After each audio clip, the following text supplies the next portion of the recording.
নমস্কার। আজকে আমি আপনাদের সাথে দারুণ টেস্টি একটা মশলা চায়ের রেসিপি শেয়ার করে নেব। এই মশলা চাটি বানানোর জন্য খুব বেশি উপকরণের প্রয়োজন নেই। হাতের কাছে থাকা কয়েকটি উপকরণ দিয়েই একটি দুর্দান্ত স্বাদের মশলা চায়ের রেসিপি আজকে আমি আপনাদের সাথে শেয়ার করছি। তাহলে চলুন চা বানানোর পদ্ধতিটা একটু দেখে নেওয়া যাক।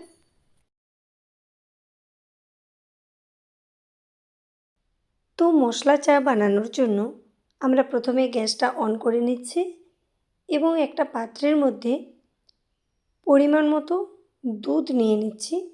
চাটা জল এবং দুধের মিশ্রণেও বানানো যেতে পারে, তো আমি এখানে শুধু দুধ দিয়েই চাটা বানাচ্ছি।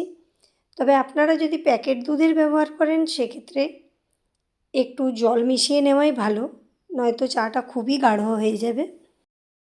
চা বানানোর ক্ষেত্রে চা পাতার পরিমাপটা খুবই গুরুত্বপূর্ণ। তো এখানে আমি চা পাতা নেওয়ার জন্য 2 চামচ নিয়েছি। এটা চায়ের কোয়ান্টিটিটা বোঝানোর জন্যই নিয়েছি। তো একটা চা চামচ আর একটা তার থেকে একটু বড় অর্থাৎ মাঝারি মাপের চামচ, এই মাঝারি মাপের চামচটাই এখানে ব্যবহার করব। আমি এখানে 2 কাপ পরিমাণ চায়ের জন্য দুধ নিয়েছি, সেই অনুপাতেই আমি এখানে 2 চামচ চা পাতা ব্যবহার করলাম। চা বানানোর সময় গ্যাসের ফ্লেমটা যদি মিডিয়াম থেকে লোয়ের দিকে রেখে চাটা ভালোভাবে ফুটিয়ে নেওয়া যায়, তবে খুব অল্প চা পাতা ব্যবহার করেই ভালো চা বানিয়ে নেওয়া যায়।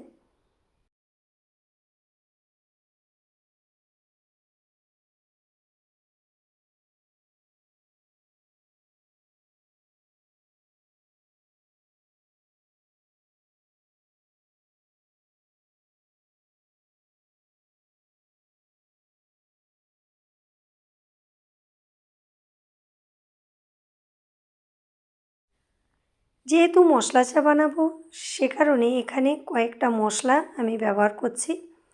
এখানে নিয়েছি অল্প একটুখানি আদা, 2 গোলমরিচ, একটা এলাচ এবং 1 টুকরো দারচিনি। তো যেহেতু পরিমাণে চাটা কম, 2 কাপ চা, সে কারণে এইটুকু মশলাই আমাদের যথেষ্ট। মশলাটা ভালোভাবে থেতো করে নিয়ে চায়ের মধ্যে মিশিয়ে নিচ্ছি।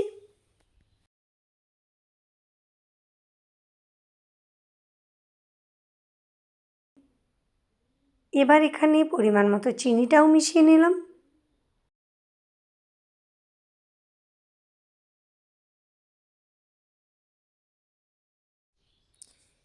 চিনি এবং মশলা মিশিয়ে নেওয়ার পর চাটা আরও 1 মিনিট ভালোভাবে ফুটিয়ে নিয়েছি। চা আমাদের অলমোস্ট ডান। এবার গ্যাসের ফ্লেমটা অফ করে দেব।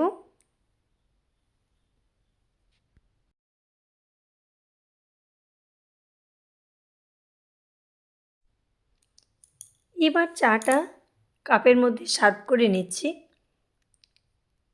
আমি মশলা চায়ের রেসিপি আপনাদের সাথে শেয়ার করলাম। এইভাবে আপনারাও মশলা চা বানিয়ে দেখুন, খেতে অপূর্ব টেস্টি লাগবে। আমি চাটা কাপের মধ্যে সার্ভ করে নিয়েছি। এবার ওপর থেকে কয়েকটা কেশরের দানা ছড়িয়ে নিচ্ছি।